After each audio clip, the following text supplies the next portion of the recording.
చూపించచ్చు కదా అని అడిగాను. నువ్వు రోజు ఇంట్లో సినిమా చూపిస్తావు, మళ్ళీ నేను తీసుకెళ్ళి మళ్ళీ సినిమాకి వెళ్ళి మళ్ళీ సినిమా చూడాలి ఎందుకు? కనీసం పక్కింటి లక్ష్మణ్ చూసి నేర్చుకోండి. ఆయన ఏం చేశాడు?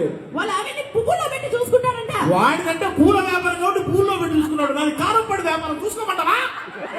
చెప్పు. ఇదిగో కోవిడ్ వచ్చాను కదా అని చెప్పేసి ఆడవాళ్ళకు రెస్పెక్ట్ ఇవ్వడం మర్చిపోకు చెప్తున్నా. ఆడవాళ్ళకి రెస్పెక్ట్ ఎవ్వరు ఇయ్యారండి, నిజంగా చెప్తున్నా. ఏ సుధాకర్ అన్న, ఆడవాళ్ళకి అంత రెస్పెక్ట్ ఇస్తారంట. ఓ ప్రభాకర్ అన్న ఆడున్నావు అంత ఆడవాళ్ళకు రెస్పెక్ట్ ఇచ్చే టోడే అయితే నిన్న పక్కింటి సునీత ఇంటికి వస్తుంది ఏమడిగాడు అడుగు. నువ్వు ఏమడిగా అడుగు. అది కాదు, మీరు ముద్దులు అడుగుతా, నేను అడుగుతానా? అక్కడ చెప్పమా అంటున్నాడు ఆయన. కాదు ఇప్పుడు ఇంటికి ఎవరైనా పొద్దున టిఫిన్ చేసే టైంకి వస్తే ఏమంటారండి? రండి టిఫిన్ చేస్తారు కానీ అంటాం. నేను కదా మధ్యాహ్నం వస్తే భోజనం టైం రండి భోజనం చేద్దాం అని అంటాం. రాత్రి వచ్చి నేనేం చేయను రండి పడుకుందాం తప్ప తప్పున్నారా చంపేస్తారు.